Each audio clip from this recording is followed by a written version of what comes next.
मेरा नाम अनिल मल्होत्रा है। मुझे वो दिन याद आ रहे थे जब मैं दादी के साथ उनकी स्वर्गीय सहेली के घर पहुंचा था। दादी की सहेली शहर से इतनी दूर इस छोटे से गांव में रहती थी।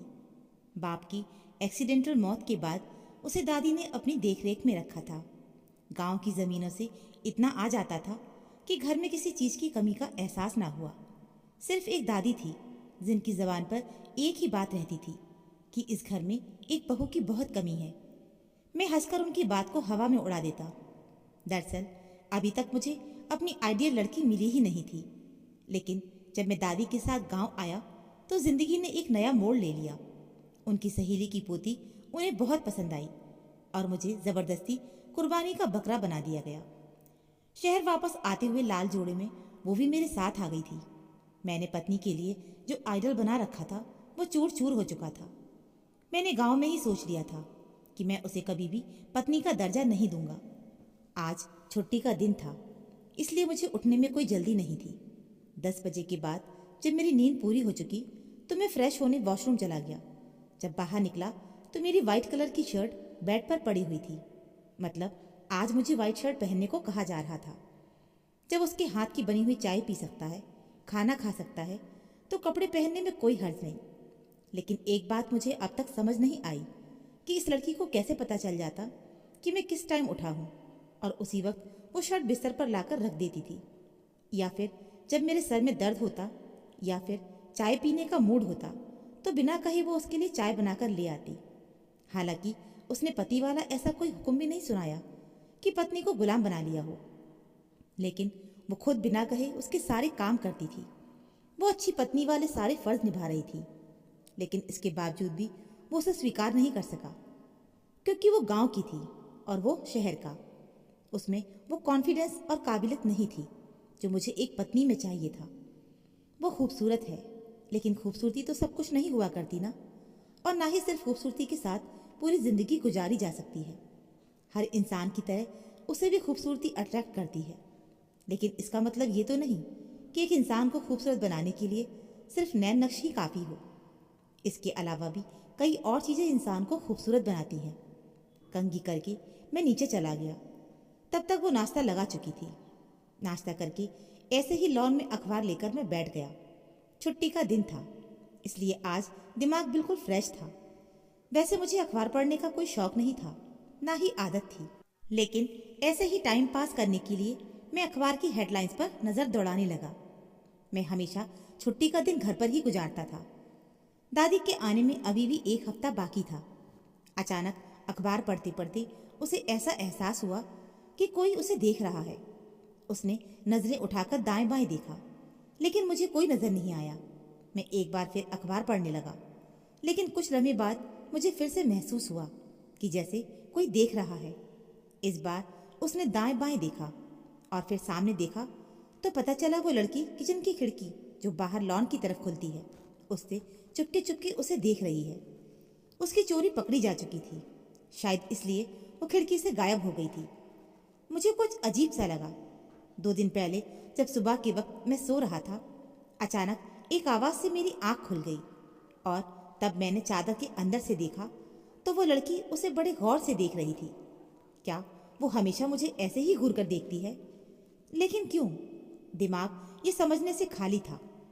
मैं इन्हीं सोचों में उलझा हुआ बैठा था कि वो मेरे पास आ गई। उसके कपड़ों से आने वाली खुशबू अपने बिल्कुल पास महसूस कर सकता था। वो इतना परफ्यूम लगाकर आई थी कि जैसे नहाकर आई हो। परफ्यूम के साथ साथ कपड़े भी अच्छे पहन रखे थे। वो चाय लेकर आई थी। उसने गौर से मेरी तरफ देखा। मुझे ऐसा लगा जैसे वो कुछ कहना चाहती है।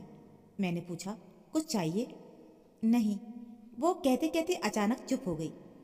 तो मैंने चाय उठाकर पीना शुरू कर दिया। फिर वो कहने लगी, क्या हम बाहर चलें? दिल की बात जुबान तक आ ही गई।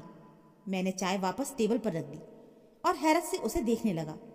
कहाँ? जी, वो मौसम अच्छा है, हमने सोचा बाहर चलेंगे, जैसे फिल्मों में हीरो हीरोइन जाते हैं। उसने शर्माकर अपनी लंबी चोटी से खेलते हुए कहा। ओह, कैसी खुशफहमियां हैं मैडम को।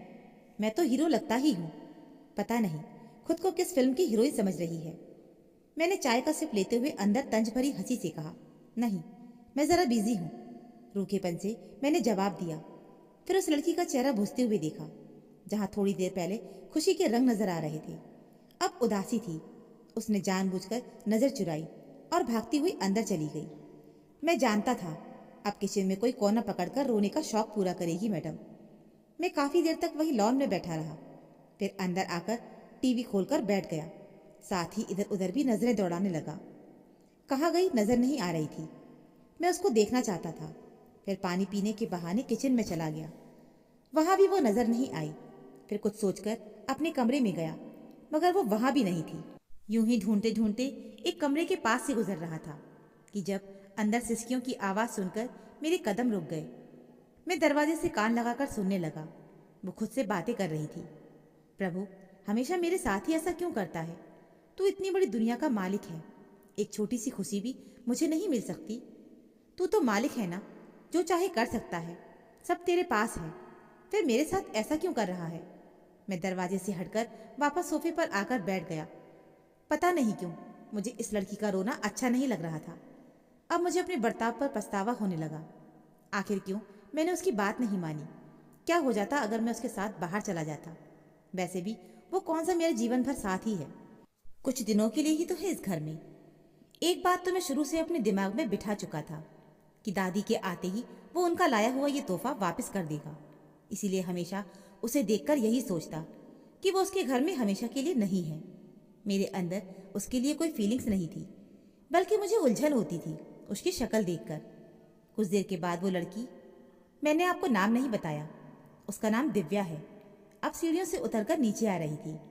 मैंने गौर से उसका चेहरा देखा, जहाँ कोई आंसू, कोई परेशानी नजर नहीं आ रही थी। मतलब दिव्या अपनी कमजोरी मुझ पर जाहिर नहीं करना चाहती थी। सुनो, जब वो किचन में जाने लगी तो मैंने उसको आवाज दी, आज खाना मत बनाना, हम बाहर जाकर खाना खाएंगे।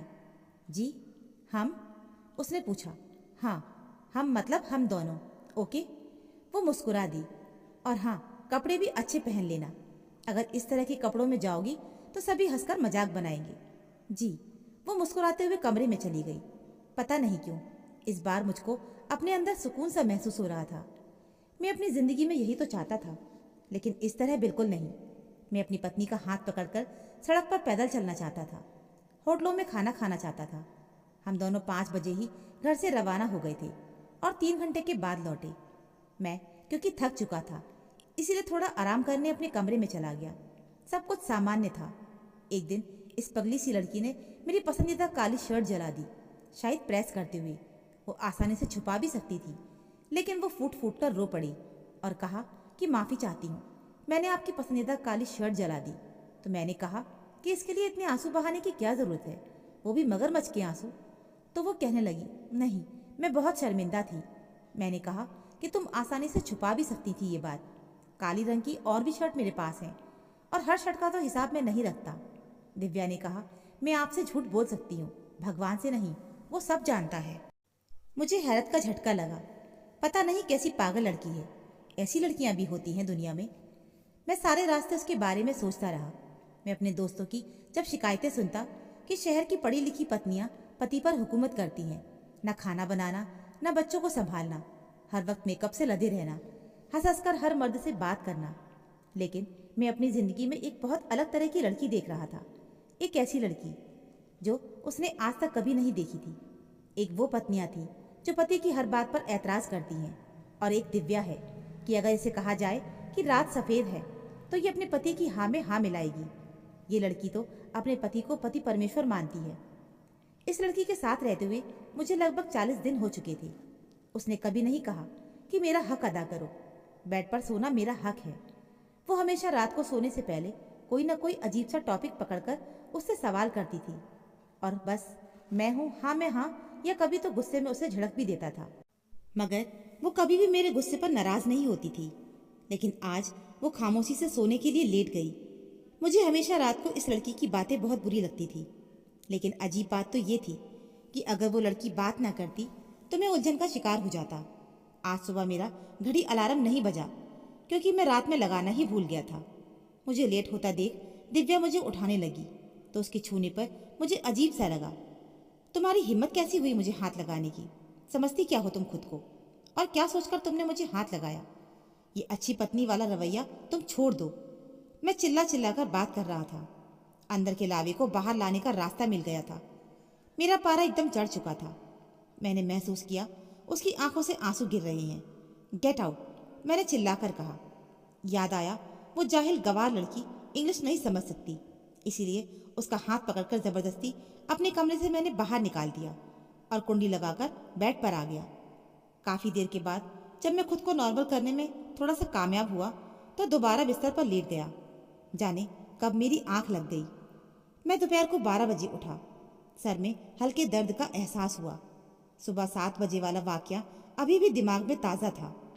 आज हमेशा की तरह ना उसकी शर्ट बेड पर रखी हुई थी और ना ही नाश्ता टेबल पर था। मैं समझ गया कि वो मुझसे नाराज़ है। मैंने अच्छा नहीं किया उसके साथ। कितनी बुरी तरह से पेश आया था मैं। मेरे दिल ने आवाज़ दी। मैं किचन में चला गया, खुद अपने लिए नाश्ता बनाने लगा। इतने दिनों से मैं उसके हाथों का बना नाश्ता खा रहा था। खुद खाना बनाने की आदत ही छूट चुकी थी। मैं बिना नाश्ता किए किचन से बाहर आ गया और सोफे पर आकर ढेर हो गया। फिर अचानक ये सोचकर खड़ा हो गया कि ये कहाँ चली गई। घर के कमरों में मैं उसे ढूंढने लगा, लेकिन वो मुझे कहीं नहीं मिली। मेरी टेंशन में और इजाफा हो गया।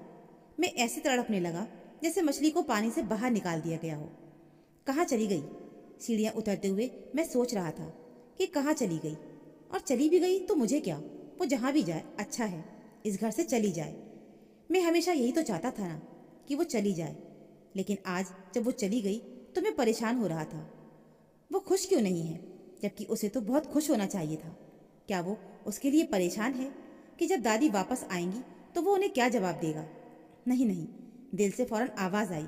मैं दादी के लिए नहीं, खुद अपने लिए परेशान था। मगर क्यों? दिल से पूछा। क्योंकि तुम उससे प्यार करने लगी हो। दिल ने एकदम सरगोशी की। वो गुमसुम सा हो गया कि ये दिल क्या कह रहा था। वो उससे प्यार कैसे कर सकता है? वो तो उससे नफरत करता है। नहीं, दिल झूठ बोल रहा है। उसने दिल को झुठलाने की कोशिश की, मगर वो ऐसा नहीं कर सका। मुझे जिंदगी में पहली बार घर में अकेलेपन का एहसास हुआ। इतनी मासूम, इतनी सच्ची, उसे जीवन साथी के रूप में सिर्फ यही लड़की चाहिए थी, और तो कोई हो ही नहीं सकती। इस जैसी लड़की दुनिया में कहीं भी नहीं है। अगर दादी इस पर भरोसा करती थी तो बिल्कुल सही करती थी। वो वाकई अपने पोते के लिए सबसे अच्छी पत्नी ढूंढ कर लाई थी। अगर वो खुद अपनी मर्जी से किसी मॉडर्न लड़की से शादी करता तो क्या होता? क्या वो लड़की घर के काम करती? क्या उसमें इतनी बर्दाश्त होती? क्या वो मेरी बात को इस तरह सहती कि मैं उस पर हमेशा गुस्सा करता रहूं, उसे जलील करता रहूं? मैं पहली बार उससे कही हुई सारी बातें याद कर रहा था। जी, ब्यूटी पार्लर क्या होता है? ये टीवी करंट तो नहीं मारता? जी, हमारे गांव में पहले मर्द खाना खाते हैं, फिर औरतें उसका बचा हुआ खाना खाती हैं। जी, वो आपकी काली शर्ट जल गई। आपसे झूठ बोल सकती हूँ, भगवान से नहीं। वो तो सब जानता है। आपसे झूठ बोलकर मैं बच जाऊंगी, तो भगवान से कैसे झूठ बोल सकती हूँ? वो तो इतनी अच्छी थी। उसने कोई शिकवा, कोई शिकायत कभी नहीं की। लेकिन वो कहाँ चली गई? प्लीज़ वापस आ जाओ। मैं तुम्हें फिर कुछ नहीं कहूँगा। हम दोनों मिलकर मोहब्बत से पति पत्नी बनकर रहेंगे। मुझे अपने गालों पर नमी का एहसास हुआ। भागते हुए गया और गाड़ी में बैठकर रेलवे स्टेशन की तरफ मैं रवाना हो गया। मैं फुल स्पीड में जल्द से जल्द रेलवे स्टेशन पहुंच गया। मुझे अपनी कोई फिक्र नहीं थी। फिक्र ये थी कि कहीं वो चली ना जाए।